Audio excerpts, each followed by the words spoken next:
Olá, olá, turma, tudo belezinha? Para quem está chegando aqui pela primeira vez, meu nome é Marcos Vital, sou professor no Instituto de Ciências Biológicas e da Saúde da UFAL, e nesse meu canal do YouTube eu gravo vídeos sobre vários temas, muitos deles voltados para disciplinas que eu ministro para os alunos de biologia, né, do curso de Ciências Biológicas. Esse vai ser um desses. Então vamos lá. Esse vai ser um vídeo, uma aula, né, como o título está dizendo aqui, sobre fundamentos de biologia evolutiva, focada em alguns conceitos básicos. Eu estou gravando essa aula nesse momento pensando nos estudantes que fazem as disciplinas de ecologia comigo. Quando a gente começa a estudar ecologia pela primeira vez, é totalmente essencial, é tipo fundamental num nível absurdo que a gente tenha uma boa fundamentação básica sobre alguns conceitos a respeito da biologia evolutiva. Então, eu vou trazer alguns desses conceitos na aula de hoje pensando nisso, pensando nessa base. Mas é claro que qualquer pessoa interessada no assunto pode assistir a aula e aproveitar, espero, né, um pouquinho desse conteúdo. Tudo bem? Vamos lá? Bora seguir adiante então. Olha só, eu vou começar do final, né? Eu vou começar dando algumas indicações de leitura, duas um pouquinho mais técnicas, para quem quer se aprofundar no assunto, para quem precisa estudar o assunto. Então essas duas são especialmente voltadas para os estudantes que estão fazendo disciplinas comigo ou que por um motivo ou outro precisam ter um conhecimento um pouquinho mais profundo a respeito de evolução. E duas são sugestões um pouco mais amplas que esses mesmos estudantes podem aproveitar, mas na verdade servem para pessoas de um público um pouco mais geral que querem estudar um pouquinho mais sobre evolução. Então bora lá. A primeira sugestão que eu dou de livro-texto para ser livro de cabeceira do tipo, olha, você vai se aprofundar porque você gosta de estudar evolução ou porque você precisa, de repente você vai seguir uma linha de pesquisa ou ensinar ou dar monitoria, algo que exige que você tenha um conhecimento mais profundo sobre evolução, então vá no Evolução de Mark Ridley como a minha sugestão. É uma sugestão, como todas as sugestões elas são pessoais, né? Obviamente você pode encontrar outros livros-texto de base que você considere muito bons ou adequados, então fique à vontade, mas a minha sugestão pessoal é esse livro do Mark Ridley, que é para mim um dos livros-textos que tem um melhor equilíbrio entre realmente se aprofundar no assunto, mas ser muito didático. É um livro excelente, sugiro fortemente, então, que quem quiser ter livro-texto sobre evolução, que considere o livro do Mark Ridley como uma das principais opções. Tudo bem? Beleza? Agora, indo para uma outra linha, uma linha mais leve, mais tranquila, que serve para qualquer público, eu sugiro que qualquer livro ou ensaio, texto de Stephen Jay Gould seja lido assim, não precisa nem piscar, não precisa nem perguntar, tá o livro do Gould, não, qualquer coisa do Gould. Stephen Jay Gould foi um paleontólogo, divulgador da ciência, escreveu um monte de ensaios muito legais, muito bem escritos. Os textos do Gould são uma delícia de ler, são agradáveis, são bacanas de se ler. E ele escreveu então sobre evolução para um público muito amplo. Ele foi uma pessoa muito importante na popularização da ciência de uma forma geral, mas sendo bastante específico na popularização de conhecimento sobre evolução. Então, se você tem interesse de ler divulgação científica, ler textos leves, às vezes divertidos, o Gould escreve bem, sabe? Ele prende a gente. Eu considero que ler qualquer texto do Gould vale a pena. Aqui no Brasil a gente tem vários livros do Stephen Jay Gould que são coletâneas de conto. Então, O Polegar do Panda, Sorriso do Flamingo, Vida Maravilhosa. Tem um monte, é só procurar. Se você encontrar, se você tiver, sabe, pensando em achar alguma coisa, encontrar um livro do Gould, pega, é muito legal, tá? Um livro muito específico de outro autor Richard Dawkins, que eu considero como um livro muito legal para quem quer entender evolução, é esse daí, A Escalada do Monte Improvável. Foi um livro que eu li quando eu estava no meu curso de graduação, teve um impacto bem grande para mim, na minha compreensão de biologia evolutiva. Já era um assunto que me interessava. Antes de eu cursar a disciplina de evolução, eu procurava aprender mais sobre o assunto, e aí eu tive em mãos, dei muita sorte de ter em mãos esse livro do Richard Dawkins, A Escalada do Monte Improvável, e ele é um livro muito, muito bacana também, num sentido bem parecido com essa minha sugestão geral dos livros do Gould. O Dawkins é um autor que escreve sobre outros temas, por isso para ele eu preferi ser bem específico na sugestão de um livro, tá bom? Mas é um livro que eu considero muito legal mesmo, se você quer aprender um bocadinho aí sobre evolução, de novo, com uma temática, com uma abordagem mais de divulgação científica, mais leve e pouco técnica, tá bom? Então é um livro muito legal. Agora, para quem tá, aí essa é uma última sugestão bem específica, para quem tá cursando alguma disciplina de ecologia comigo, é o capítulo 2 do livro de Fundamentos em Ecologia, de Townsend et al. Normalmente esse é um livro-texto que a gente adota em disciplinas de ecologia de graduação aqui na UFAL, né? Ou é o principal livro-texto que a gente costuma sugerir para todo mundo estudar por ele. E o segundo capítulo desse livro é uma base evolutiva para a compreensão da ecologia. Então, se você está no contexto da disciplina, saiba que, além de todas essas sugestões, ler e estudar esse capítulo 2 do Fundamentos em Ecologia é uma ótima pedida, é muito importante para você. Beleza? Então, assim, eu queria abrir a aula com isso, com uma série de sugestões de leitura, porque essa é uma aula, como vocês vão ver, de conceitos muito básicos. Então, se você tem interesse em aprender mais sobre evolução, eu sugiro que você, então, vá depois dessa aula, se você curtir a aula, você vá depois, então, buscar textos e outras aulas para se aprofundar quando você terminar. Tudo bem? Beleza? Então, bora lá, gente? Olha só, antes de seguir adiante, eu quero só abrir com um comentário amplo, geral, comentar algumas coisas, aí a gente começa então para nossa aula com os nossos conceitos. Eu sei muito bem, né, que quando a gente fala em evolução biológica, quando a gente fala em teoria da evolução, existem um monte de probleminhas que podem surgir pelo caminho. E eu acho que é muito importante a gente falar sobre isso quando a gente está estudando evolução pela primeira vez, principalmente quando a gente está estudando evolução assim no nível de curso de graduação, né? Mesmo que seja algo bem inicial, como vai ser essa nossa aula agora. Vamos lá. Um dos elementos problemáticos que a gente tem são as palavrinhas e o significado que as pessoas dão para essas palavras, que geram um bocado de confusão, um bocado de questionamentos que boa parte das vezes estão ligadas apenas a equívocos sobre o significado dessas palavras. E no momento que a gente tem o significado certo delas, as coisas fluem. Essa aula de hoje, ela é fundamentalmente, no fundo, ela é uma aula sobre isso, sobre o significado das palavras dentro do contexto da biologia evolutiva.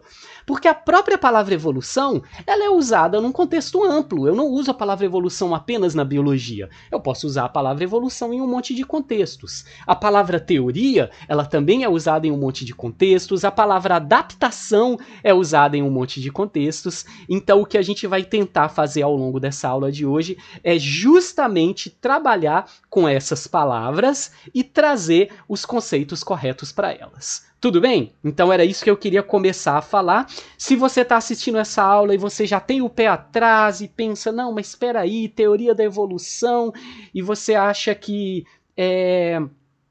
as coisas não são bem assim, deixa de lado um pouquinho as suas visões prévias, respira fundo e assista com tranquilidade a aula. Preste atenção em algumas coisas que eu vou falar. Eu tenho certeza de que alguns equívocos eles vão ser esclarecidos e isso vai te ajudar bastante a compreender o conteúdo de base que a gente tem aqui. Tudo bem? Então, bora lá. A primeira coisa que a gente tem que esclarecer antes da gente começar é o significado da palavra teoria. Isso é muito importante porque quando a gente fala em biologia evolutiva, é extremamente comum que a gente use a expressão teoria da evolução. E o que acontece com o significado da palavra teoria? Bom, ela tem, em essência, dois significados principais. Um é o significado dentro do contexto científico, outro é aquele significado geral que a gente usa no dia a dia. Isso vai se repetir, como eu já dei a entender antes, né, com a palavra evolução, com a palavra adaptação, e na verdade, isso é comum em muitas áreas da ciência. Você ter um termo que dentro daquela área da ciência, ele tem um significado super específico, mas num contexto geral, ele tem outros significados. Então, se você pega um dicionário e olha aquela palavra, tem um monte de possibilidades. Não tem nada de errado nisso. Essa é a primeira coisa que a gente tem que pensar. Porque é natural, a nossa língua funciona assim, as palavras têm vários significados, os significados usuais dados para uma palavra mudam com o tempo, mudam dependendo do contexto, tem, né, todas as nuances que a língua portuguesa tem, ou na verdade, qualquer linguagem humana vai ter, e aí isso vai nos afetar de uma forma bastante intensa quando a gente discute algumas teorias científicas, quando a gente discute alguns conteúdos científicos, e isso eu acredito que seja especialmente verdadeiro quando a gente fala da teoria da evolução. E qual que é o significado geral que a gente dá para a teoria, né? Quando a gente tava naquele hype de Game of Thrones, todo mundo assistindo, enlouquecido, e aí existiam várias teorias a respeito de um personagem. Aqui a gente só tá vendo o cabelinho dele ali no canto, o Jon Snow, e as pessoas falavam isso, olha, existe uma teoria sobre de quem Jon Snow é filho. E esse significado usual da palavra teoria, na verdade, ele tem a ver com outro conceito científico, que é hipótese. Quando você escuta um cientista falar em hipótese, ele está falando exatamente o que na linguagem mais coloquial a gente chama de teoria. O que é uma hipótese científica? Uma hipótese científica é uma ideia que pode ser verificada. E que depois que ela for verificada, você pode concluir que aquela ideia estava correta ou que ela estava incorreta, e aí você descarta aquela ideia caso ela esteja incorreta, aquela hipótese. Na verdade, boa parte do trabalho de cientistas é trabalhar com verificação de hipóteses. Você tem uma hipótese a respeito de algo, você coleta dados, você investiga aquele problema e você tenta descobrir se ele é real ou não. Dentro do universo fictício das Crônicas de Gelo e Fogo, quem estava acompanhando a série num dado momento começou a especular, né, muitas pessoas sobre de quem o Jon Snow seria filho. E aí isso então davam origem a o que dentro do contexto científico nós podemos chamar de hipótese. Agora, se teoria tem esse significado geral, qual é o significado de teoria dentro do contexto científico? Aí é que tá a pegadinha. Quando eu falo teoria no contexto científico, o significado, ele é quase, não é bem o oposto do que é uma hipótese, mas chega a ser quase isso. Uma teoria científica é um conjunto, um arcabouço de conhecimentos, uma estrutura de conhecimentos bem estabelecidos, dos quais várias hipóteses já foram confirmadas, e a teoria ela organiza aquilo que os cientistas sabem sobre como aquela coisa funciona. Então, olha só, que coisa chata pra gente, e a gente vai ter que lidar com isso. Quando a gente fala em teoria da evolução, é comum que uma pessoa mais leiga, que ainda não tenha tido a chance de estudar isso, ela vem e fala, mas então evolução é só uma teoria? Essa pessoa não tá falando um absurdo ao fazer esse questionamento. Poxa vida, ela tá pegando o significado que ela conhece da palavra teoria. Aí ela escuta teoria da evolução, nossa, então é só uma teoria, né? A gente não sabe se tá certo ou errado. Aí a primeira coisa que a gente tem que esclarecer é que não é isso. Só uma teoria faz sentido quando você está discutindo uma série de TV ou tantas outras coisas no dia a dia. No contexto científico, falar em teoria significa que, ao longo de, muitas vezes, décadas, várias pessoas, vários cientistas estudaram aquele assunto, foram organizando o conhecimento, testando hipóteses, descartando hipóteses incorretas, levantando mais e mais conhecimento, e esse conhecimento vai se estruturando numa teoria. Então, quando eu falo teoria da evolução, eu não estou falando de algo incerto, questionável, de uma simples hipótese. Eu estou falando de todo o corpo de conhecimento sobre a evolução biológica que a gente tem e que é muito bem conhecido e muito bem aceito entre os cientistas. Sacaram? Então, quando vocês escutarem teoria, prestem muita atenção no contexto. Se for um contexto científico, não é sinônimo de hipótese, é sinônimo de conhecimento organizado, estruturado, bem aceito, bem confirmado. Tudo bem? Vamos seguir adiante, tá certo? Beleza, então isso daí foi para a gente abrir e aí a gente já quebrar então uma primeira barreira, porque a gente está falando de teoria da evolução e é muito importante esclarecer o que teoria significa. Agora, se a gente esclarecer o que é teoria da evolução, a gente pode então finalmente chegar no ponto que eu quero. Vamos começar a falar sobre a palavra evolução? Então, gente, triste, né? Eu tive um professor, quando eu estava na graduação, eu fiz uma disciplina eletiva de epistemologia e história da ciência, foi o maior barato, e aí o professor, ele era filósofo, só que ele estudava muita biologia, né? Ele estudou muito Darwin, e aí ele brincava que foi muito infeliz Darwin ter escolhido a palavra evolução. Na verdade é meio que brincadeira, porque a palavra evolução, no contexto que o Darwin usou, ela já existia, né? No Darwin ele foi genial e pioneiro em alguns conceitos e principalmente processos que ele conseguiu entender ali num momento bem precoce, né? Nem se sabia genética e o Darwin conseguiu ter ideias ali que foram fantásticas. Mas na verdade a palavra ela já era usada, né, nesse contexto. Mas brincadeiras à parte, a palavra evolução é um dos pontos de confusão que a gente tem aqui. Sabe por quê? Porque quando eu vou e pergunto para as pessoas, né? E aí normalmente quando eu tenho uma aula, né, ali ao vivo, eu sempre gosto de perguntar para os estudantes: gente, quando a gente fala em evolução, o que vocês pensam? Aí vem uma enxurrada de ideias, de conceito. E a primeira coisa, né? E ali o meme do Drake adaptado para o Darwin é que a gente associa a palavra evolução à ideia de progresso, de melhoria, de crescimento. De novo entra a mesma coisa quando a gente estava discutindo a palavra teoria. Você, num contexto geral, vai falar evolução, e aí você vai falar evolução em que sentido, em que significados, né? Ah, fulaninho de tal é uma pessoa muito evoluída. Você está querendo dizer que aquela pessoa é uma pessoa, nossa, admirável, né? Ela tem comportamentos que você pensa, puxa vida, eu queria ser evoluído assim. A gente pode falar sobre a evolução de uma nação quando a gente está pensando no progresso que aquela nação está tendo.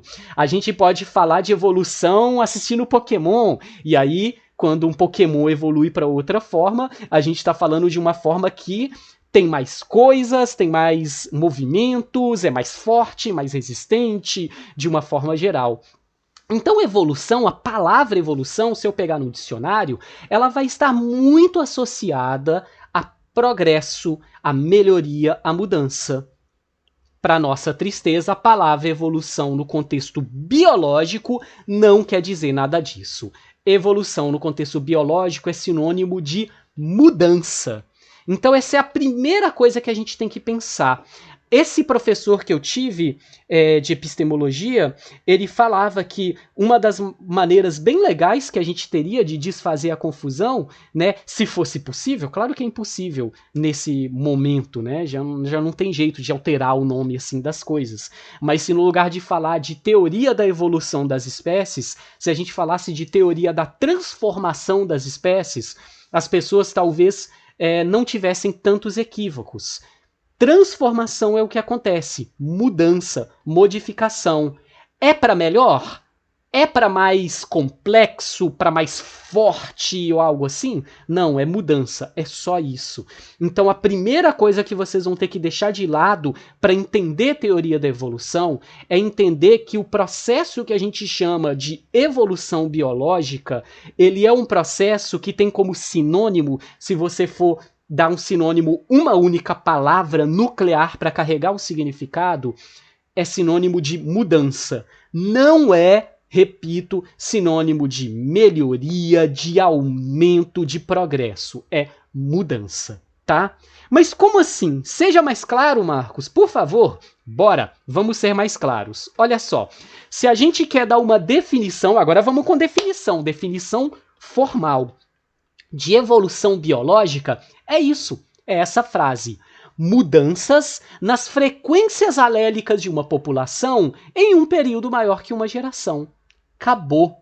É só isso. Então, peraí, vamos destrinchar esse significado? Como assim mudança nas frequências alélicas? Então, vamos lá, né? A gente está falando de um conceito lá da genética. Eu estou pensando nos alelos dos genes. Então, eu estou pensando que, por exemplo, numa população humana, por que não? Eu posso pensar numa população humana, eu posso estudar a composição genética das pessoas daquela população e eu posso estudar as frequências dos alelos. Para a gente pegar um exemplo que, né, todo mundo, por exemplo, no ensino médio estudou, a gente poderia pensar nos alelos que determinam tipo sanguíneo. Lembra, né? Eu tenho o alelo A, o alelo B e o alelo O. E aí, se uma pessoa tem duas vezes o alelo A, ela tem tipo sanguíneo A. Se ela tem um alelo A e um alelo B, ela tem tipo sanguíneo AB. Se ela tem alelos O, ela tem tipo sanguíneo O. E assim por diante. E aí, esses alelos, então, eles têm frequências numa população. Então, imagine que eu tivesse um pequeno vilarejo no qual eu tenho 500 pessoas. Eu poderia estudar a frequência desses alelos. Eu poderia descobrir que naquele vilarejo 30% das pessoas carregam o alelo A, tantos por cento carregam o alelo O e assim por diante. Ou eu posso estudar a frequência dos alelos, né? Cada pessoa tem 2 alelos. Então, dessas 500 pessoas, eu teria 1000 alelos. Aí eu poderia dizer, olha, nessa população, vou inventar números, tá? 400 pessoas têm 400 alelos são A, 350 são B, e, vamos lá, deixa eu não errar a conta, 250 são O. Acabou. Isso é frequência dos alelos, frequências alélicas. Sabe o que é evolução? Olha que coisa sem graça quase. Meu Deus, é sem graça, mas é. Nessa população de 500 pessoas, depois de passar uma geração, ou seja, as pessoas tiveram filhos e filhas, a população se modificou, eu vou e meço de novo a frequência dos alelos e eu falo, olha, a quantidade de alelos O, a quantidade relativa, em termos proporcionais, aumentou. Isso se chama evolução. Ai, Marcos, mas espera aí, aumentou porque é melhor, né? Não tô falando disso não. Só tô falando que a frequência de alelo O aumentou. Isso é evolução? Isso é evolução. Evolução biológica é mudança nas frequências alélicas de uma população em um período maior do que uma geração. Se eu quiser ainda transformar isso em algo mais simples, eu posso pensar que o alelo ele vai determinar um fenótipo, né? Uma coisa que eu posso ver. Então, por exemplo, não é a junção dos 2 alelos que determina o tipo sanguíneo? Não é isso? Então você tem que ter 2 alelos O, porque o O é recessivo, para ser tipo sanguíneo O.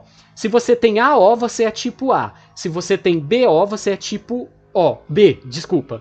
Se você tem AB, você é tipo AB. Se você tem AA, você é tipo A. Se você tem BB, você é tipo B. Tudo bem? Essas são as combinações dos alelos. Ter o tipo sanguíneo A, B ou O é o fenótipo, é o resultado. Então, uma forma que a gente tem de estudar a evolução é você estudar esses fenótipos e a frequência deles numa população. Então, vamos imaginar algo bem visual para a gente ilustrar de novo. Imaginem agora uma população hipotética de bolinhas, tá bom? Eu tenho bolinhas azuis e eu tenho bolinhas vermelhas. E essas bolinhas se reproduzem e se passa um tempo que equivale pelo menos a uma geração. Se for muito mais tempo do que isso, vale do mesmo jeito o conceito. E aí, quando eu observo essa população de novo, eu noto, nossa, Depois que se passou ali mais de uma geração ou mais, eu tenho agora mais bolinhas vermelhas do que bolinhas azuis. Isso é evolução. O fenótipo vermelho aumentou de frequência.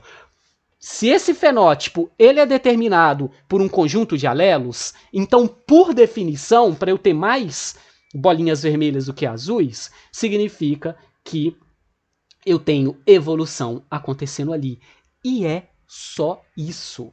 Aí você pode me perguntar, por que a bolinha vermelha ficou mais frequente? Ela ficou mais frequente porque ela é mais vantajosa? As bolinhas vermelhas conseguiram se reproduzir mais? Pode ser, pode não ser também, a gente vai entender isso já já. Mas evolução é apenas esse processo de mudanças de frequências alélicas em um período maior ou igual a uma geração.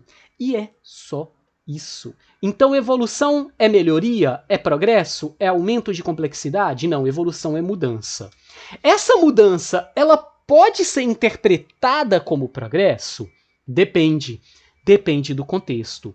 De uma forma geral, é melhor você deixar isso de lado, porque a ideia de progresso ela vai ser uma ideia muito humana, muito antrópica sobre um processo biológico que está acontecendo. A gente vai buscar entender isso um pouco melhor quando a gente entender o conceito de adaptação e a gente entender que o conceito de adaptação é um conceito relativo. E aí, quando eu saco que a adaptação é um conceito relativo, isso me ajuda a entender ainda mais por que eu não posso fazer evolução ser sinônimo de progresso.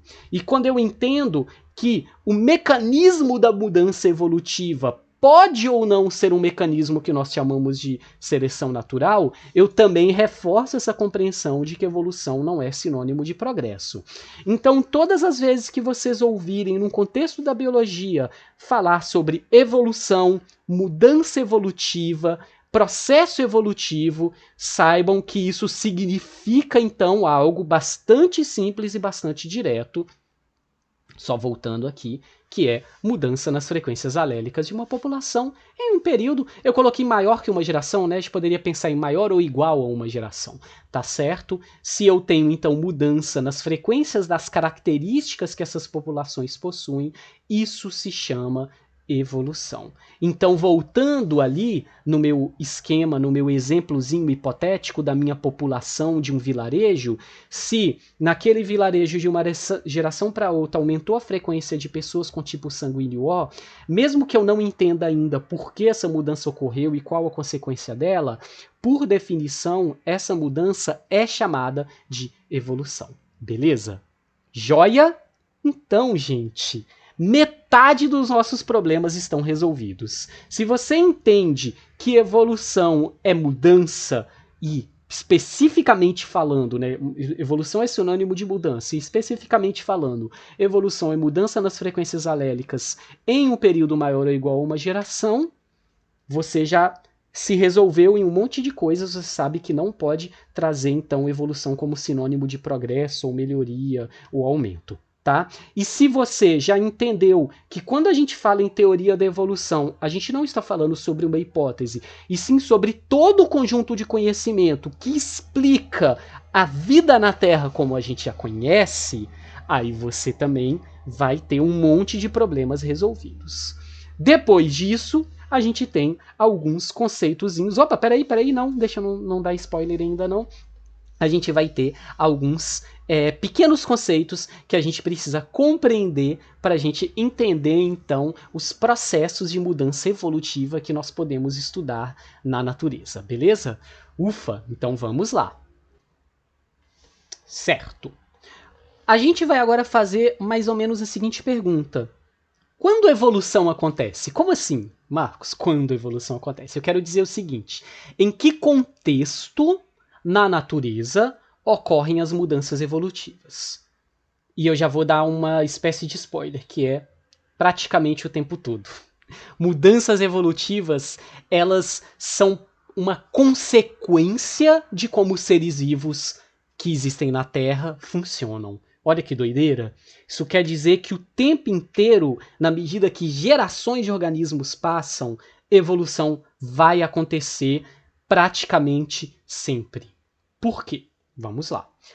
O que acontece? existe uma base para as mudanças evolutivas. A primeira base é variabilidade.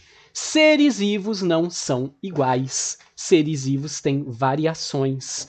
Algumas dessas variações são visíveis, né? Aqui eu usei a imagenzinha do Among Us, que é bonitinha.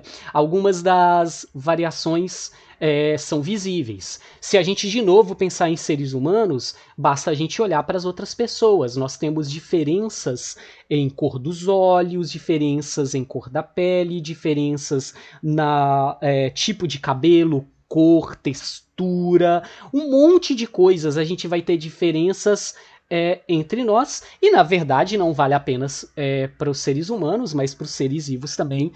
Seres vivos têm diferenças entre si, e tem uma coisa, parte dessas diferenças, o meme aqui foi totalmente nada a ver, eu sei, mas achei legal, são herdáveis.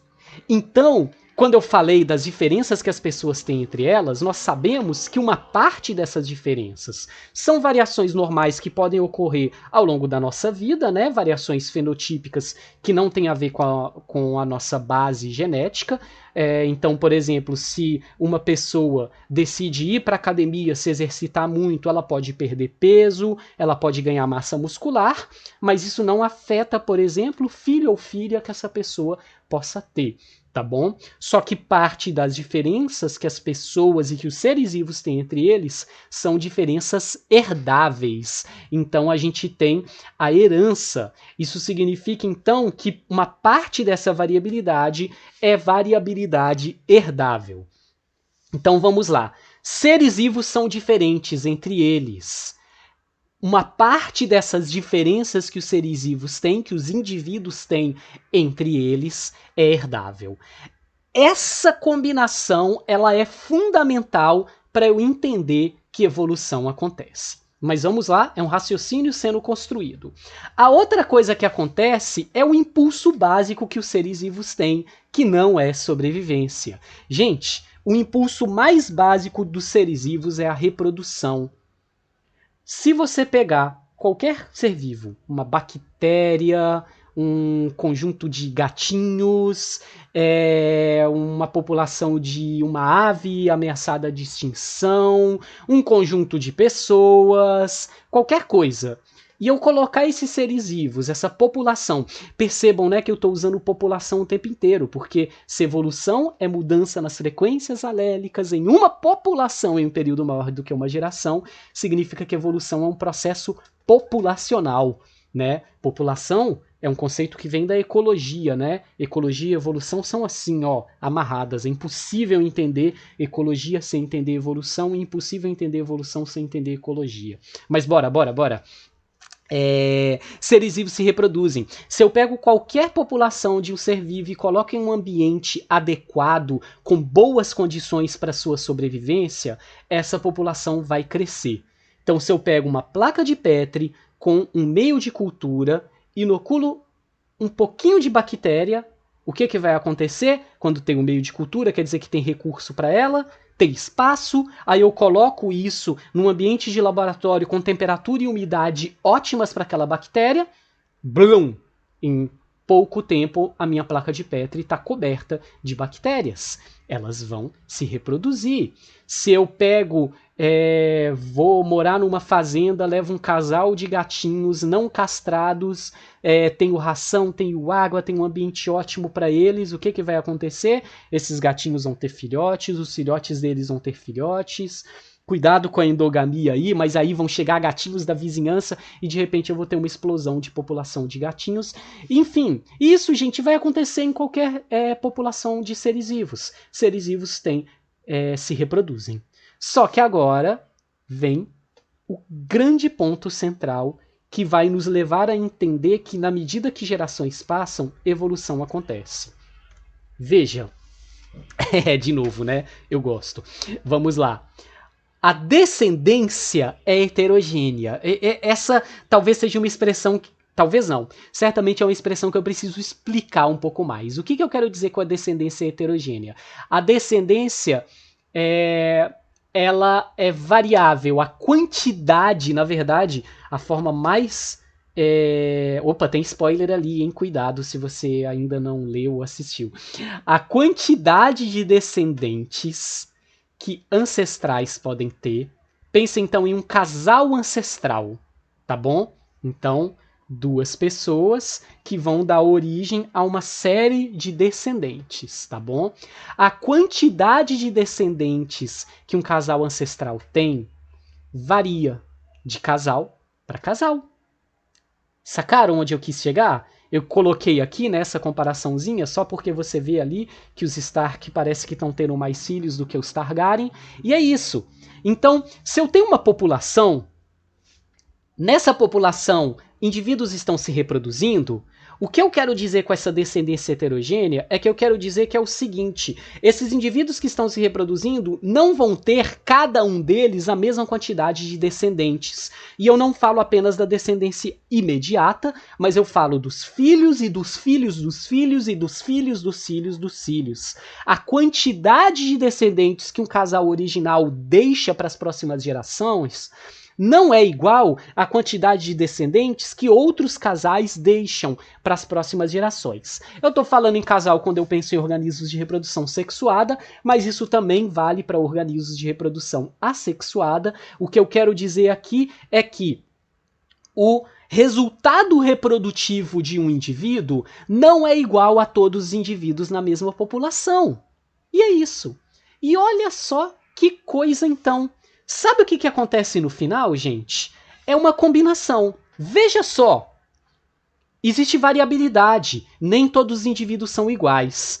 Parte dessa variabilidade ela é herdável. Ou seja, indivíduos que são filhos, né, são prole de um conjunto de indivíduos, carregam várias características daquele conjunto de indivíduos. Esses indivíduos, em qualquer situação que eles podem, eles se reproduzem. Só que nem todo mundo se reproduz igual. Por que nem todo mundo se reproduz igual? Alguns indivíduos morrem muito jovens, sem se reproduzir. Outros têm uma vida longa e têm várias chances de se reproduzir. Outros podem ter uma vida longa, mas por vários motivos não se reproduzem tanto. De repente eles estão com menos alimento, ou eles estão doentes, ou, se for reprodução sexuada, eles não conseguem achar parceiros ou têm menos parceiros para reprodução. Então, essa descendência ela é heterogênea.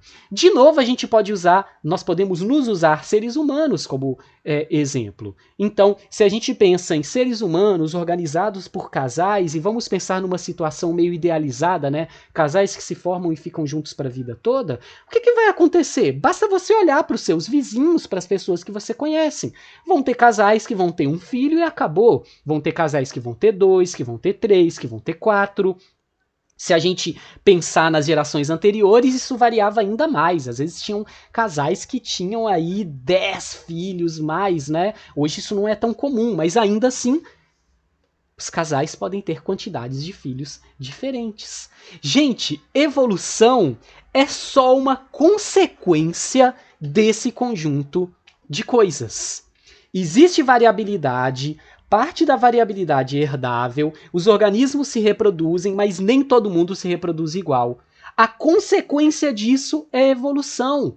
Por que, Marcos? Ora, porque se existe variabilidade, ou seja, nem todo mundo carrega os mesmos alelos. Essa variabilidade, uma parte pelo menos dela, é herdável, ou seja, os meus filhos vão carregar uma proporção muito grande dos alelos que eu tenho se eu comparar com o filho de uma pessoa que nem parente minha é. Todo mundo está se reproduzindo, é um impulso biológico básico. Só que nem todo mundo deixa a mesma descendência. Então significa que na próxima geração, alguns alelos vão aumentar de frequência e alguns vão diminuir de frequência, porque naquela população a galera está se reproduzindo em proporções diferentes. E na medida que eles se reproduzem, como parte da variabilidade herdável, algumas coisas aumentam de frequência e outras diminuem. Às vezes um pouquinho, às vezes um montão. E se evolução é apenas essa mudança na frequência das características na medida que as gerações passam, então pela própria natureza dos seres biológicos, que tem essas características que eu acabei de listar aqui, as mudanças evolutivas vão acontecer. É isso. É isso. Se você está fazendo uma pergunta lá na frente, que é, mas Marcos, eu entendi então o que vocês, cientistas, estão chamando de evolução, mas eu quero saber como que evolução tem a ver com o surgimento de novas espécies. Aí eu digo, calma. Primeiro a gente precisa trabalhar com os conceitos fundamentais. Depois a gente pode estudar algumas coisas a mais. Essa aula deve ser a primeira de uma pequena sequência, tá?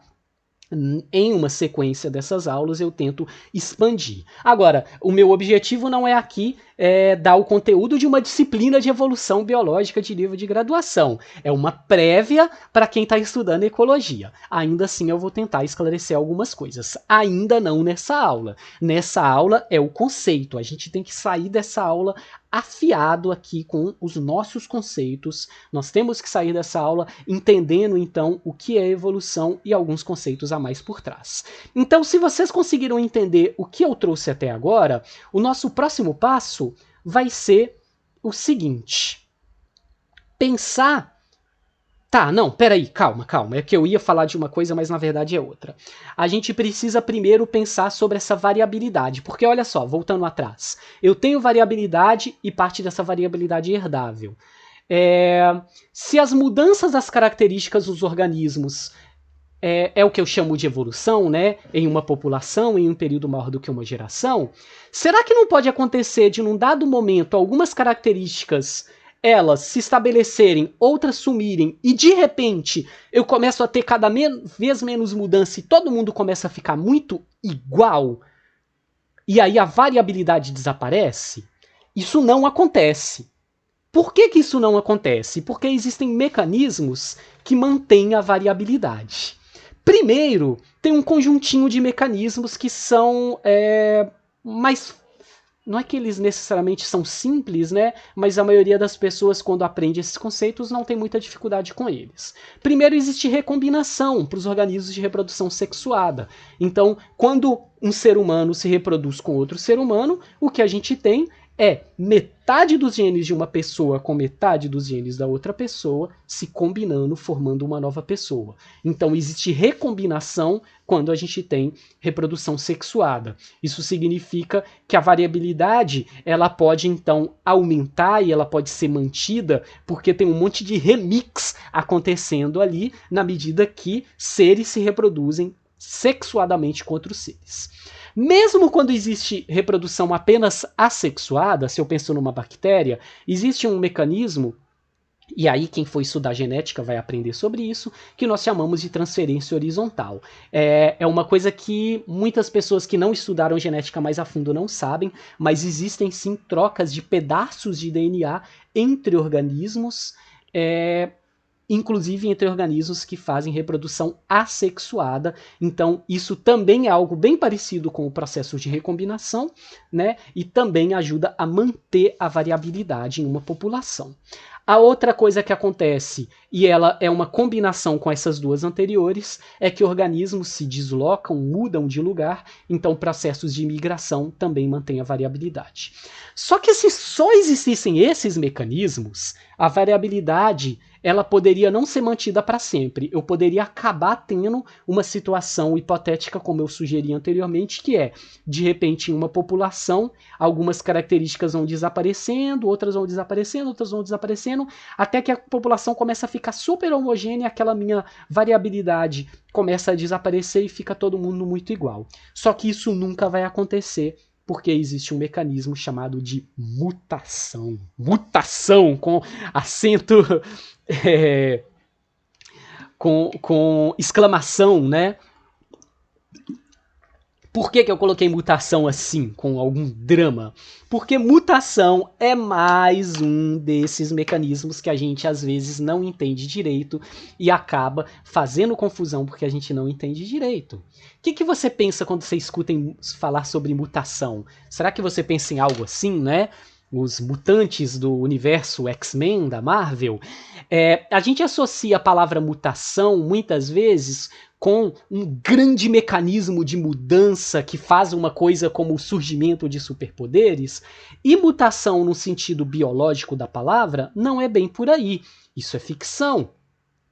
Mutação é um mecanismo que está acontecendo lá no nosso DNA. É muito mais sem graça do que atirar raio pelo olho, ter poder de regeneração ou controlar o clima e coisas do tipo. Mutação é um mecanismo bastante simples. Deixa eu só falar da fonte da imagem, né? Essa imagem ela vem do livro de evolução do Mark Ridley, do capítulo 2. Inclusive fica com uma sugestão dentro da sugestão. Eu falei que o livro do Mark Ridley é muito bom, e eu diria para vocês que se vocês precisam estudar uma base genética para entender evolução, então imagina que você está estudando evolução, você ainda não fez uma disciplina de genética, ou você já fez, mas tem muito tempo e você precisa relembrar. Qualquer uma das duas coisas, o capítulo 2 do livro do Ridley é excelente para isso. Essa imagem vem de lá, e ela vem só nos contar um pouquinho sobre como são os diferentes tipos de mutação, aqui mostrando como uma troca de uma base nitrogenada pode gerar, então, uma mutação. Gente, sabe o que é mutação? Olha que coisa besta. Mutação é uma coisa muito... o tipo mais básico de mutação é uma coisa muito pontual dentro do nosso DNA. Quando aí, né, vocês vão ter que resgatar, não é meu objetivo aqui, qualquer coisa vocês vão estudar isso.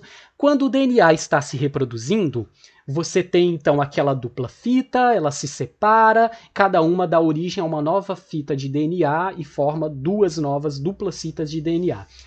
Dentro desse processo, é todo um processo molecular que é super bem conhecido. Não tem nada de desconhecido nisso, é super bem estudado. Os mecanismos moleculares, tanto que nós somos capazes de manipular isso, fazer coisas com isso em laboratório, né? E quando o DNA está se reproduzindo, acontecem erros de reprodução. Então, o que é essa reprodução do DNA? Você tem uma estrutura de DNA lá com os seus alelos. No fundo, essa estrutura ela pode ser esmiuçada em uma sequência de bases nitrogenadas, como a gente vê ali, né? C, G, C, T, C, G, T. Cada trinca dessas bases codifica um aminoácido. O conjunto de aminoácidos codifica uma proteína, e essa proteína é o que vai fazer coisinhas e formar os seres vivos da forma como eles são. Esses mecanismos eles são muito bem estudados e bem conhecidos, então você pode estudar genética e biologia molecular para compreender essas coisas. Elas são bastante complexas, inclusive. Não é a minha área, mas é extremamente fascinante e interessante. Só que acontece que quando um DNA está formando outro DNA, de vez em quando uma base nitrogenada que tem que se repetir, ela simplesmente se repete errado. Dentro do DNA vão ter mecanismos de revisão e correção, é bem louco isso. Só que mesmo esses mecanismos de revisão e correção se enganam. Então poderia ser algo mais ou menos assim, só para você ter uma ideia, uma analogia, mas eu acho que é uma boa analogia. Imagina que alguém te dá um texto. Esse texto está impresso, está numa folha de papel, não existe em formato digital, e você pensa, eu vou digitar essa parada. Você coloca o papel do lado e começa a digitar. Está olhando para o papel e está digitando. Uau, beleza, está indo lá.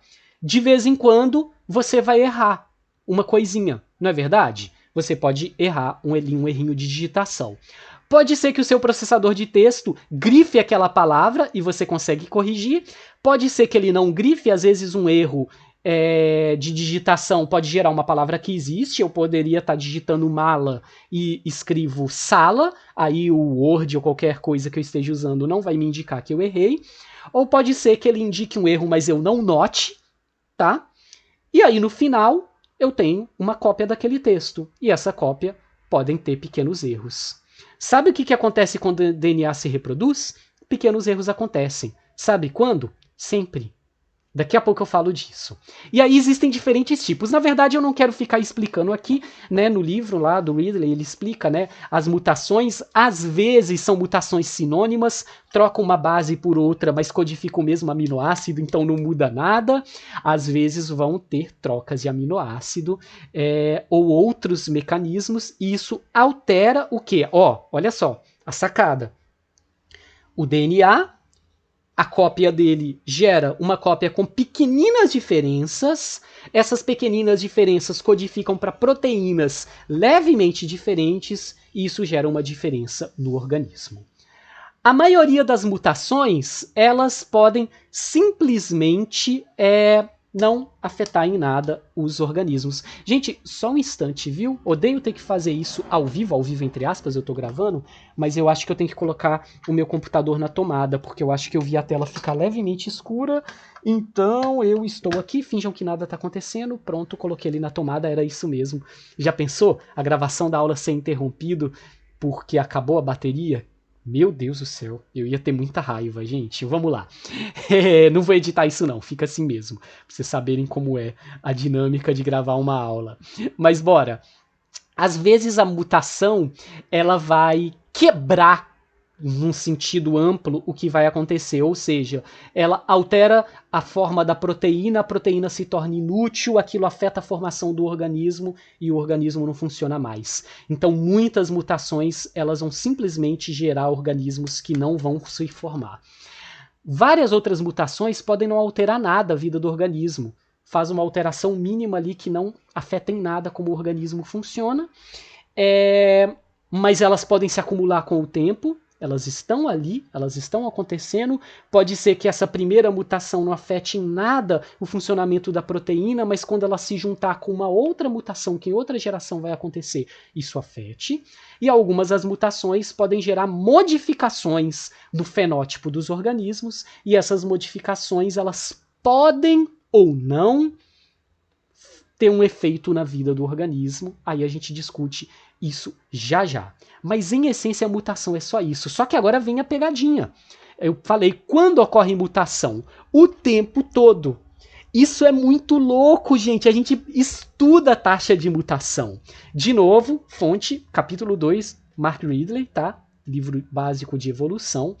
E aí a gente pode estudar, e eu chamo a atenção para a taxa de mutação estudada nos seres humanos, que está ali no finalzinho. Então, cada vez que um nucleotídeo está se replicando, você tem uma taxa de mutação que é de 10 a menos 9 a 10 a menos 10. Ou seja, é uma chance em 10 a menos 9, eita, eu devia ter pensado nisso antes. 10 a menos 9 é bilhão, não é? 1 em 1 bilhão. Só que pensem que o nosso genoma ele é enorme. Aí tem ali o tamanho do genoma, a quantidade de nucleotídeos que ele tem. O nosso genoma tem 6,6 vezes 10 a 9 nucleotídeos. E acontece que a cada geração você tem um monte de ciclos de reprodução das nossas células reprodutivas. No caso das mulheres, os óvulos sendo gerados, nos casos dos homens, os espermatozoides sendo gerados. Então significa que ao longo da vida da pessoa, as células reprodutivas estão se reproduzindo, então a cada divisão celular você tem aquele genoma inteirinho sendo replicado e a cada nucleotídeo você tem uma chance ínfima de ocorrer um erro. Só que o nosso genoma é imenso, então vão acontecer esses erros e com essas reproduções dos genomas, elas não estão acontecendo uma única vez, mas em média, ao longo de uma geração, um ser humano vai ter em torno de 200 ciclos celulares de células reprodutivas, isso fazendo uma média entre os ciclos de espermatozoides e de óvulos, que são diferentes, tá? Mas no final, você gera uma taxa média de mutação por geração, que é de aproximadamente 200 mutações acumuladas que você pode deixar nos seus descendentes. Olha que coisa louca. Mutação está acontecendo o tempo inteiro. Marcos, por que meu filho não atira raio pelos olhos? Primeiro, porque essas mutações têm um efeito muito menos dramático do que aquilo lá. Elas são pequenas alterações no nosso DNA que vão fazer pequenas alterações em potencial nas proteínas que vão ser expressadas depois e que podem gerar pequenas alterações no fenótipo. Mas elas estão acontecendo o tempo inteiro. Então, gente, sabe o lance da variabilidade? Ela é mantida. Porque não existe ser vivo sem mutação. Toda vez que DNA se reproduz, mutações podem acontecer. Quanto mais reprodução tem, Quanto mais gerações passam, mais mutações vão acontecer ali, vão necessariamente acontecer. Então, se a gente volta, não, aí deixa eu voltar aqui atrás, se a gente volta para o nosso esquema, né, existe variabilidade, essa variabilidade nunca vai acabar, porque, no mínimo, além dos outros mecanismos de variabilidade, a mutação vai acontecer, mutações vão acontecer na medida que organismos se reproduzem. Parte dessa variabilidade é herdável, os indivíduos estão se reproduzindo, mas nem todo mundo deixa descendência do mesmo tamanho. Então, significa que na medida que o tempo passa, as frequências dos alelos das populações mudam, e essas mudanças de frequência, eu já falei 1 milhão de vezes, é evolução. Massa! Eu acho que a gente já cobriu aí uns 70% do nosso terreno. Só que agora a gente tem que falar sobre como ocorre evolução. O que gera essa mudança evolutiva? Então, é uma lógica meio inescapável que se seres vivos são como seres vivos são, que evolução vai acontecer. Mas como essa evolução vai acontecer? Será que eu consigo entender por que determinados alelos aumentam de frequência e outros diminuem? Eu vou trazer 2 exemplos que vão falar de 2 mecanismos. Eu tenho o processo evolutivo, que é a mudança, e eu tenho 2 mecanismos que inclusive são, a rigor, mecanismos ecológicos, no fundo, eu tenho 2 mecanismos que podem fazer com que o processo evolutivo aconteça. E aí a gente vai entender esses 2 mecanismos, e aí no final a gente amarra com o último conceito importante, que é a adaptação, e com isso nós vamos ter alcançado aqueles conceitos que eu queria alcançar. Ufa, vamos lá. Certo. Então vamos lá. Vamos buscar entender então esses mecanismos que geram a mudança evolutiva. O que gera a mudança evolutiva, então? Quais são as possibilidades? A gente vai estudar os mecanismos que geram mudança evolutiva pensando em 2 grandes possibilidades, que eu vou trazer aqui primeiro na forma de exemplos, e depois a gente conceitua de uma maneira ampla, ou na verdade no caminho, na medida que a gente vai fazendo, a gente vai falando, a gente vai conceituando, tá bom? O primeiro exemplo existe uma possibilidade gigantesca de que você, se cursou o 2º grau, ensino médio, deve ter já estudado, que é o exemplo das mariposas na Inglaterra durante a Revolução Industrial. O segundo exemplo é uma ilha de daltônicos, na verdade isso é só um nome, não são daltônicos, mas eu explico já, tá bom? Essas mariposinhas aí são da espécie Biston betularia, tá? Se você procurar Biston betularia no Google, você acha um bocado de informação sobre a espécie. É uma espécie bem conhecida de mariposa. E o que acontece? Esse exemplo, ele é um exemplo clássico de livro-texto porque ele permite nós entendermos uma forma pela qual a mudança evolutiva acontece, um mecanismo que gera mudança evolutiva, que é o famoso mecanismo de seleção natural. E seleção natural, assim como evolução, teoria, adaptação, às vezes é um mecanismo que você escuta o nome dele, você pensa uma coisa e, na verdade, ele é bastante simples de se entender, tá bom? Como funciona isso? Pelo exemplo, vamos lá. Antes da Revolução Industrial na Inglaterra, a forma mais comum da Biston betularia é essa forma aí, clarinha, tá vendo? Acinzentada, ela é branca, cheia de pontinhos. E se a minha câmera tremer aqui e vocês ouvirem um barulhinho, é porque um dos meus gatos está bem aqui do lado, brincando e mexendo. Ele quer derrubar um lápis e ao mesmo tempo ele mexe na tela do computador. Mas tudo bem, vamos lá. Sim, antes da Revolução Industrial, a gente tinha esse formato mais comum da Biston betularia, ou seja, essa forma clara da Biston betularia era mais comum, ela era encontrada com maior frequência na população de Biston betulária em floresta na Inglaterra, sendo que eventualmente você podia encontrar também essa forma escurinha, que é chamada de forma melânica, por causa da melanina, né, o pigmento que dá a cor escura. Na prática, sabe o que acontecia? A esmagadora maioria das Biston betulárias eram da forma clara, porque normalmente quem tinha essa forma, essa aparência clara, tinha uma chance muito maior de sobreviver, e por consequência, se você sobrevive mais tempo, você pode fazer o quê? Pode deixar maior prole, deixar mais descendência. Se você morre muito jovem, você não tem a chance de se reproduzir muito e deixar descendência, né? Por que isso acontece? Porque nas florestas, ainda antes da Revolução Industrial na Inglaterra, a casca das árvores, normalmente coberta de líquens, tinha uma coloração que é bem parecida com essa coloração da mariposa que você está vendo ali. Então, essa coloração era uma coloração que promovia alguma camuflagem e era uma forma dessas mariposas, então, escaparem de predadores. Quando elas estavam pousadas no tronco de uma árvore, é um pouco difícil de você perceber se aquele tronco da árvore está coberto por líquens. Você pode não perceber a presença dessa mariposa. Então, aves que comem mariposas tinham uma chance maior, né? A mariposa estando pousada, de não perceber essa mariposa no seu contraste com o tronco da árvore. A gente já está adiantando um conceito, que é o conceito de adaptação, mas depois a gente chega lá. O que aconteceu quando a Revolução... Toda hora eu quero falar reprodução, credo. Quando a Revolução Industrial se deu na Inglaterra. O que aconteceu foi o seguinte: na medida que a Inglaterra foi se industrializando, muita poluição por queima de combustíveis foi gerada.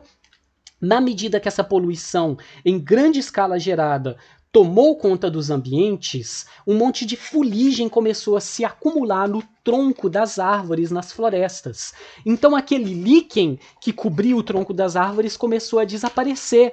E aí como que o tronco das árvores começou a ficar? Começou a ficar escuro, preto, coberto de fuligem. Na medida que esse processo de revolução industrial foi avançando, cada vez mais as pessoas encontravam a forma melânica da Biston betulária, ou seja, a forma pretinha. Deixando muito claro aqui para quem pode eventualmente ter se confundido. É uma população, é todo mundo da mesma espécie, são só formas diferentes. Tá? A forma escura começou a aumentar de frequência, até que no auge disso, praticamente só se encontrava mariposa Biston betulária com a forma escura. Por quê? Talvez vocês já tenham adivinhado. Se o tronco é coberto de fuligem praticamente preto, uma mariposa clara tem um contraste altíssimo, chama muito a atenção e, por consequência disso, é um alvo fácil para aves predadoras. Já a mariposa pretinha, agora ela fica ali bem camuflada. Olha que coisa bacana. A gente vai entender mais à frente que o conceito de adaptação é um conceito relativo. Percebam que a mudança no ambiente fez com que algo que era, entre aspas, bom para o organismo, entre aspas, porque bom, ruim, né, são conceitos muito humanos, mas era algo que era vantajoso para a sobrevivência daqueles organismos, deixou de ser. E algo que era ruim para a sobrevivência, desvantajoso, passou a ser vantajoso. O jogo mudou, né, na medida que o ambiente mudou. Então, na medida que gerações e mais gerações de mariposa deixavam descendentes e a Revolução Industrial se estabeleceu, o que aconteceu? A frequência dos alelos mudou, porque a gente sabe, inclusive se estudou qual é exatamente a mutação que gera a forma melânica. Nesse exemplo, a genética por trás é bem conhecida. Então, a gente sabe que, na medida que a Revolução Industrial foi se estabelecendo na Inglaterra, essas florestas nas quais as mariposas viviam foram sendo cobertas de fuligem, então a frequência de mariposas escuras foi aumentando e a frequência de mariposas claras foi diminuindo. E qual que é o nome mesmo? Mudança nas frequências das características ao longo das gerações? Evolução. Essa evolução é a evolução que a gente chama de evolução por seleção natural. Sabe o que é seleção natural?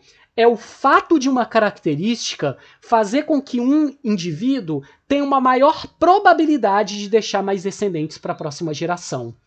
Maior probabilidade, veja bem, porque uma mariposinha clara ela pode morrer por inúmeros outros motivos, mesmo que ela esteja num ambiente livre de poluição. Ela, inclusive, pode ser predada. Ela está camuflada, ela não está invisível, né, gente? Só que uma mariposa escura, nesse ambiente bem preservado, coberto de líquens, ela tem uma chance de sobreviver muito menor, e então a chance de se reproduzir muito menor. No auge da Revolução Industrial, isso mudou, então isso afetou, isso gerou uma mudança muito grande na frequência das características, até inverter o que era extremamente comum e o que era extremamente raro, né? Mudou completamente. Essa mudança, por definição, é uma mudança evolutiva, porque mudaram as frequências de alelos. Os alelos que estão associados à cor da mariposa, a frequência deles mudou radicalmente. Essa mudança, então, por definição, é evolutiva. E o mecanismo que gerou essa mudança, que é essa alteração ambiental, que fez com que uma característica, de repente, passou a ser vantajosa. Quando eu falo vantajosa, no sentido evolutivo, ser vantajoso significa, em última análise, o quê? Aquilo ficar mais comum na descendência, ou seja, deixar mais descendentes porque você tem aquela característica.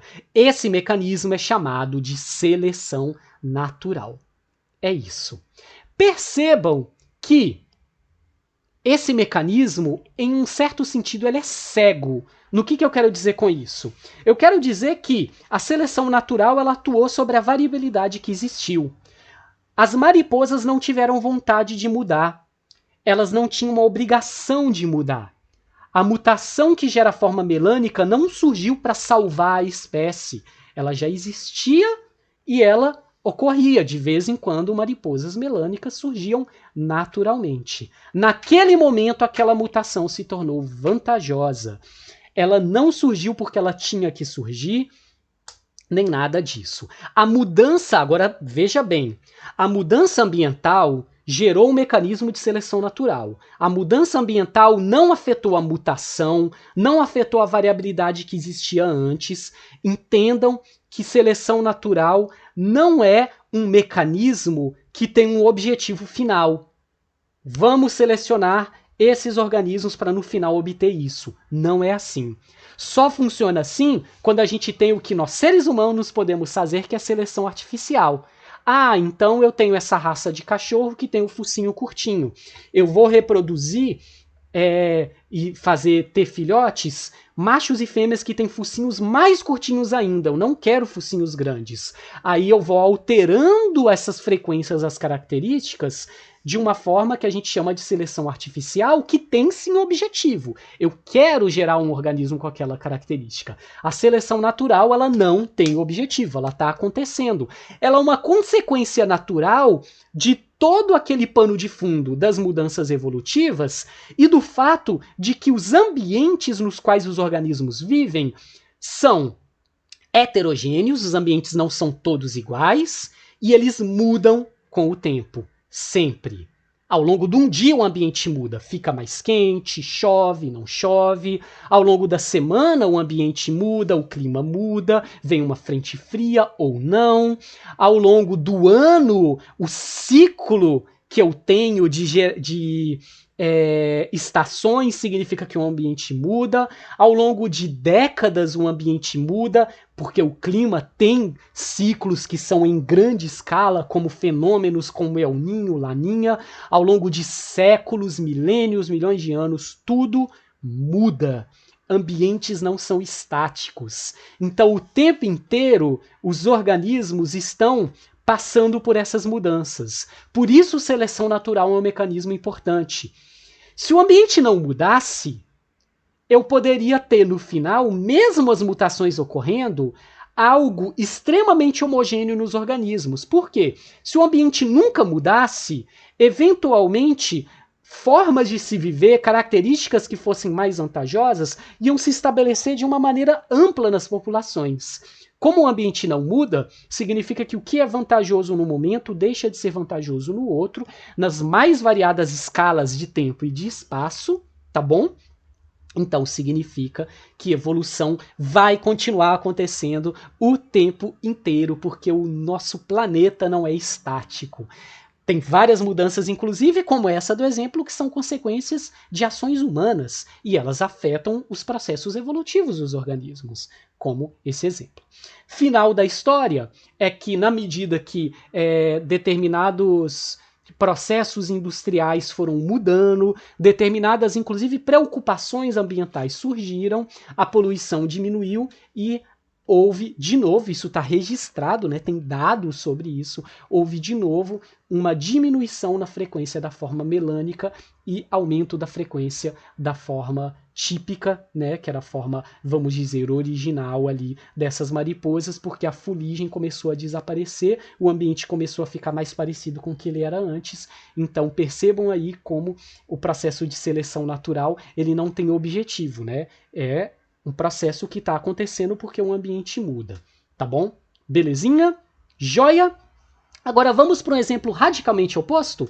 Esse exemplo, ele é um exemplo bem conhecido, mas eu tive contato com ele em um livro de divulgação científica desse senhor, o Oliver Sacks.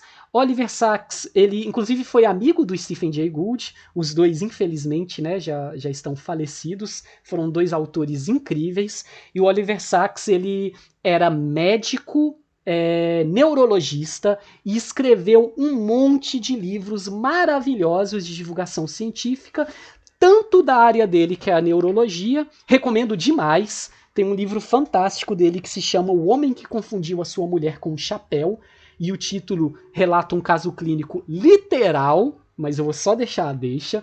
E o Oliver Sacks escreve bem, viu? Nossa, é legal ler. E um dos livros que ele escreveu se chama A Ilha dos Daltônicos, e ele mesmo brinca que o nome é enganoso, porque a Ilha dos Daltônicos não é uma ilha de daltônicos, na verdade é outro processo. Mas deixa eu contar uma historinha, então, resumida. E aí eu vou falar de mudança evolutiva de novo. Essa não é mudança por seleção natural, é outro tipo de mudança. Aí a gente vai ter completado esse pequeno ciclo.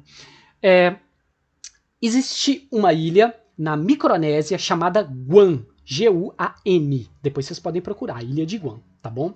E nessa Ilha de Guam, antes dela ser ainda colonizada e tal, e ter contato com o resto do mundo, quando ela era uma ilha mais isolada, com uma população que a gente poderia então considerar ainda como uma população indígena, vamos dizer assim, né, vivendo ali em Guam, ela passou por uma evolução, nossa, gente, toda hora eu tô trocando as palavras, por uma erupção vulcânica catastrófica, gigantesca, matou a maior parte da população humana da ilha de Guam. Foi uma catástrofe.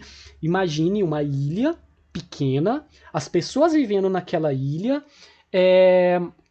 pessoas vivendo ali em muito contato com a natureza, né? Não estamos falando de uma cidade, né, toda estruturada. De repente, um vulcão tem um processo de erupção violento, explosivo, muitas pessoas morreram ali. O que aconteceu? Uma pequena população de pessoas, então, ficou em Guam, e ela deu origem à população que existe hoje. Claro, hoje a população que existe já está misturada com processos de migração de outros lugares, né? Mas ela deu origem à população original. Então, a população atual. A população atual é descendente desses sobreviventes dessa grande erupção vulcânica que aconteceu ali. Acontece que em Guam você encontra a maior frequência no mundo todo de uma característica muito curiosa, que não é bem o daltonismo. Daltonismo, existem várias formas, né? Tem a ver com troca de cores, né? A pessoa confunde vermelho com verde, por exemplo, né? Em um dos tipos comuns de daltonismo. Guam tem uma das maiores frequências do mundo de pessoas com acromatismo. Elas literalmente enxergam como se fossem preto e branco. Elas não distinguem cores. Olha que louco! Eu não consigo nem conceber como deve ser isso. Mas Guam tem uma frequência enorme de pessoas com acromatismo em relação ao resto do mundo. O acromatismo é uma condição herdável, uma condição genética. Então a gente conhece os mecanismos genéticos que geram o acromatismo. Acontece que se você pensar numa população vivendo em uma situação direto de contato com a natureza, uma população humana, então, sem esses nossas facilidades da civilização urbana atual, acromatismo é bem problemático, né?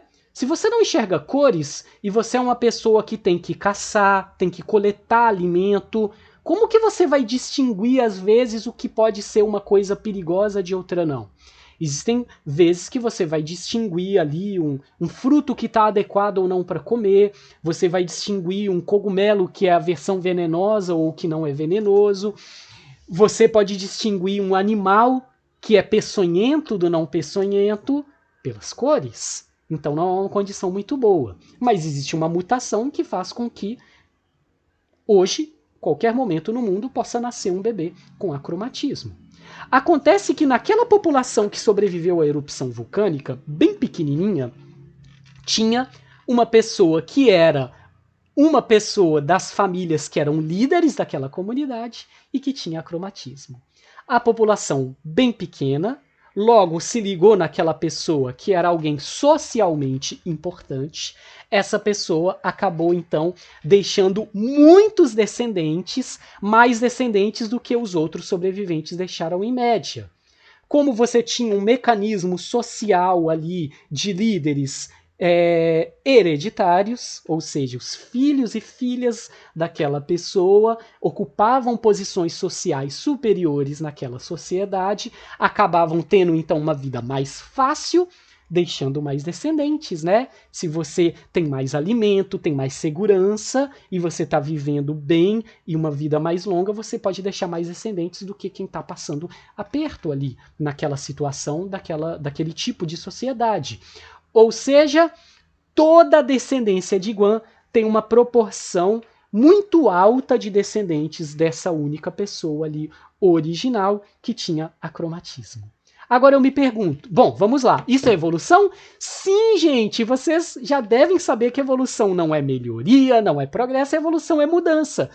Se os genes que determinam o acromatismo aumentaram de frequência, se os alelos que conferem essa condição de acromatismo aumentaram de frequência, então sim, isso é evolução. Agora, veja, isso não é seleção natural, isso é acaso. Isso é acaso simplesmente porque erupção vulcânica, quem tem vantagem para sobreviver à erupção vulcânica? Ninguém. É pura sorte, você morre ou não morre. Você tá no lugar certo na hora certa pode te fazer sobreviver. Você correr na direção certa pode te fazer sobreviver. Você tá no lugar errado na hora errada vai te fazer morrer.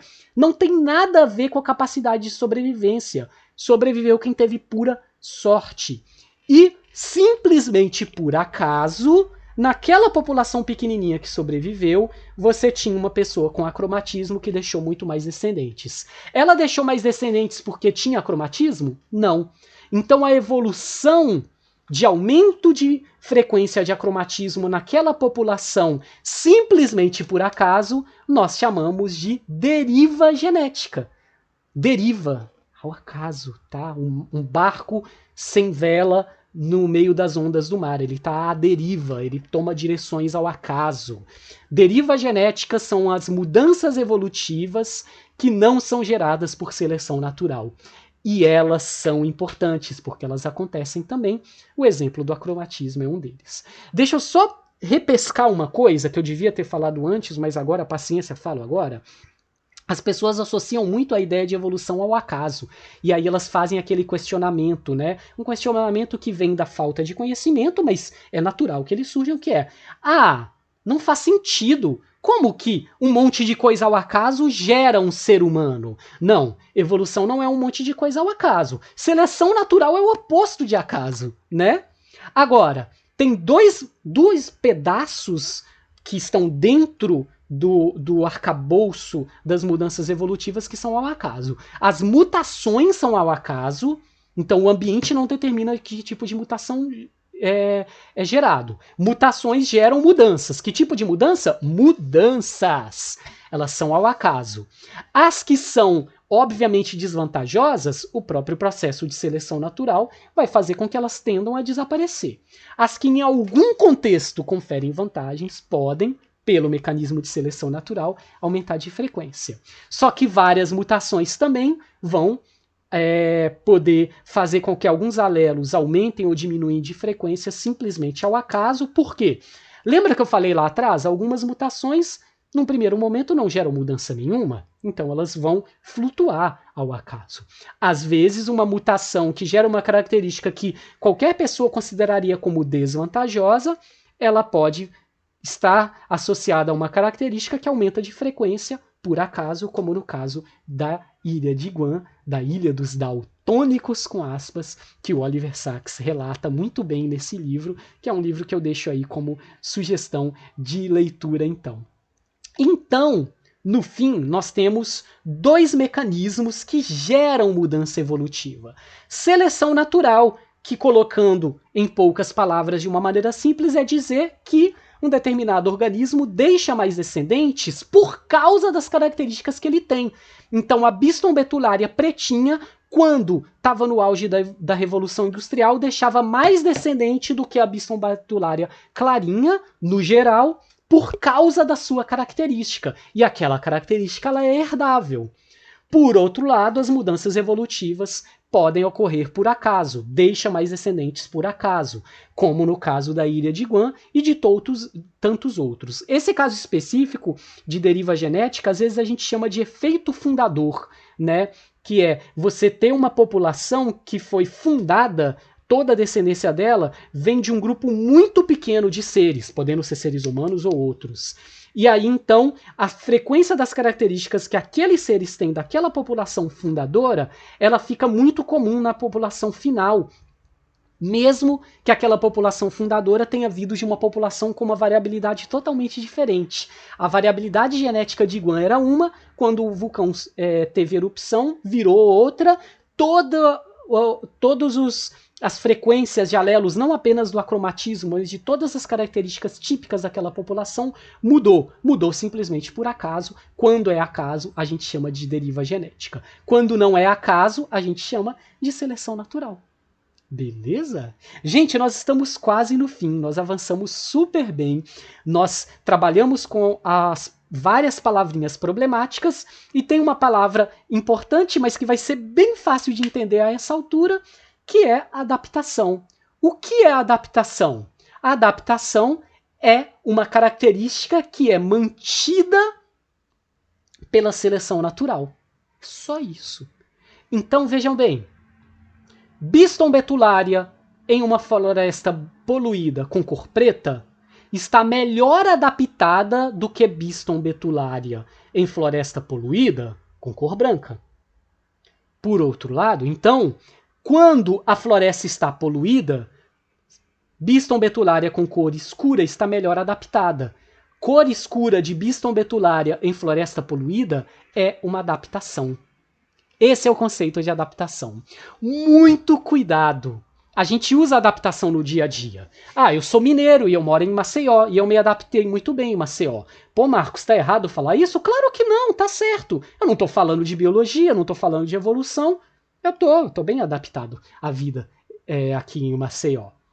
No contexto biológico, a adaptação é resultado da seleção natural. Não acontece com uma pessoa, com um ser, com um indivíduo, tá? Acontece com a população. São características que eu considero como adaptativas.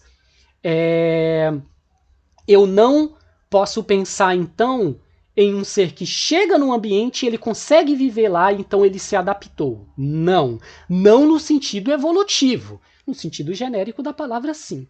Tanto que na ecologia, às vezes, a gente usa o termo aclimatação, que é, olha, eu tenho uma plantinha, essa plantinha, ela estava na beira de uma floresta, eu peguei e eu plantei ela numa casa de vegetação para estudá-la. E ela conseguiu viver ali. O termo correto, para eu não confundir com o termo evolutivo, seria dizer que ela se aclimatou àquele ambiente. Eu posso falar que ela se adaptou? Posso, desde que eu tenha muita clareza que eu não estou falando de um processo evolutivo. O processo evolutivo é uma característica aumentar de frequência por seleção natural, e os indivíduos que possuem aquela característica, então eles têm alguma vantagem naquele contexto ambiental em relação aos indivíduos que não têm. Aí eu digo que isso é adaptação. Então, é relativo. Um organismo ele está melhor adaptado do que outro sem aquela característica num certo contexto. Peraí, quase finalizei sem ter que finalizar. Deixa eu dar um exemplo muito rápido para a gente pensar em adaptação. Eu acho que esse é um exemplo que quase todo mundo viu no ensino médio. E ele é bem importante, ele é simples. É, de novo, um exemplo humano. É legal a gente pensar nesses exemplos, porque aproximam, né, a gente das coisas. Vocês já ouviram falar de anemia falciforme? Se não, depois dá uma fuçadinha no Google. É possível que você tenha estudado o que é anemia falciforme no ensino médio. A anemia falciforme é uma condição genética, tá bom?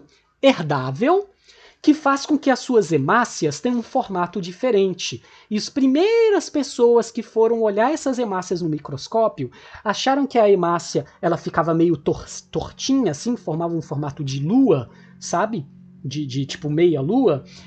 Olharam para aquilo e pensaram, nossa, isso parece uma foice. E aí chamaram de anemia falciforme. Anemia com forma de foice. As hemácias com forma de foice.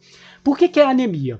Porque essa condição genética não tem a ver com a alimentação. Você pode se alimentar super bem, ter bastante ferro na alimentação e ter anemia falciforme. Por quê? Porque as suas hemácias têm essa estrutura diferente e, infelizmente, elas são menos eficientes, então, em carregar ferro e oxigênio. Então, você fica anêmico.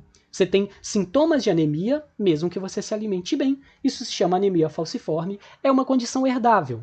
Condições herdáveis que são ruins, então anemia é uma doença, então isso é uma doença? Nossa, é melhor eu dizer que é uma condição, vocês já vão entender por quê.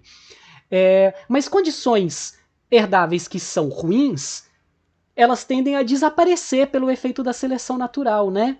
Pois é, mas nem sempre. Por quê? Bom, primeiro, elas podem ressurgir por mutação, mas segundo, elas podem ser mantidas porque elas podem nem sempre ser desvantajosas. Agora, vocês sabem o que é malária? Malária é uma doença bastante grave causada por um protozoário que se reproduz nas suas hemácias. Esse protozoário é transmitido pela picada de um mosquito. Existem algumas regiões da África nas quais a malária ela é gravíssima, uma doença que afeta fortemente a população. É bastante complicada essa situação, afeta principalmente populações pobres, que já estão em condições ruins, a malária torna as condições ainda piores, é uma doença bem séria.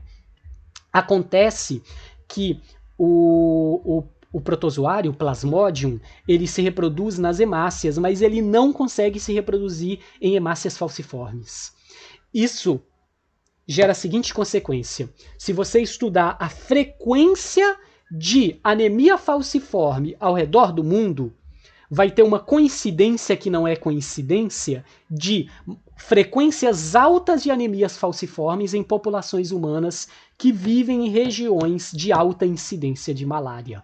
Ou seja, se você está num local onde a malária é uma doença que afeta muito a população e pode te matar, ter anemia falciforme te torna mais adaptado à presença da malária do que não ter anemia falciforme. Então a anemia falciforme, que é uma condição tipicamente desvantajosa, você vai ter a vida mais difícil se você tem anemia falciforme, ela pode ser considerada adaptativa em uma situação de alta incidência de malária. Isso quer dizer que a anemia falciforme é bom? Cara, a anemia falciforme ser bom ou ruim depende do contexto. No contexto humano, é claro que a anemia falciforme não é bom. Mas quando eu estou estudando o contexto biológico, deixando de lado as questões humanas, não existe isso de bom e ruim. O que existem são características que podem ou não conferir valor adaptativo aos organismos que as carregam. Só que a adaptação é relativo. Então, a anemia falciforme pode ser considerada como adaptação quando existe alta incidência de malária comparado com um indivíduo que não tem. Quando não existe nenhuma sombra de malária, a anemia falciforme certamente é considerada uma característica desvantajosa para o indivíduo que tem comparado com o que não tem. Isso é o contexto da adaptação. Então nós nunca podemos falar num contexto biológico evolutivo que um organismo está adaptado, ponto. Que uma característica é uma adaptação, ponto. O organismo está melhor ou pior adaptado que outro que tem ou não tem aquela característica em um contexto. Uma característica é uma adaptação em um contexto, sempre. Tudo bem? Ufa! Gente, olha que legal, foi longo, mas chegamos lá. Nós trabalhamos com conceitos fundamentais aqui. Eu talvez pudesse até ter colocado mutação nessa lista, né? Mas tudo bem. De evolução, seleção natural, deriva genética e adaptação. Eu espero que com essa aula vocês tenham então conseguido ter os conceitos certos na mão. Eu não expliquei um monte de coisas que fazem parte da teoria da evolução, que é uma teoria vasta que serve para a gente explicar a vida na Terra. Então, eu fecho com uma deixa. Uma famosa frase de Theodosius Dobzhansky. Dobzhansky foi um geneticista muito importante. Ele, inclusive, veio ao Brasil e foi responsável pela formação das primeiras pessoas, de muitas das primeiras pessoas da área da genética no Brasil. Essa foto é uma foto dele no Brasil, ela foi tirada com ele no Brasil, por isso eu escolhi exatamente essa foto. E o Dobzhansky, além de ter sido um cientista muito importante, um professor muito importante, ele ficou bastante conhecido por essa frase: nada na biologia faz sentido exceto a luz da evolução. Basicamente, ele quer dizer com isso que tudo que a gente estuda nos seres vivos é consequência dos processos evolutivos. E se eu não estudo e entendo um pouco desses processos evolutivos, eu estou estudando a biologia de uma forma errada. Eu estou estudando um monte de pedacinhos de conhecimento soltos. Toda a biologia ela vai se integrar, ela vai fazer sentido à luz da teoria da evolução. E isso fica como uma deixa para vocês estudarem mais e talvez... eu ainda não sei, vários planejamentos, disciplinas rolando, mais uma aula ainda tentando trazer um pouquinho de significado a essa frase do Dobzhansky. A aula de hoje teve como objetivo, então, trazer os conceitos fundamentais para que vocês possam, no futuro, entender mais sobre evolução. Beleza? Então é isso, galera. Encerro aqui com o Dobzhansky. Um grandíssimo abraço e até a próxima aula, gente. Valeu!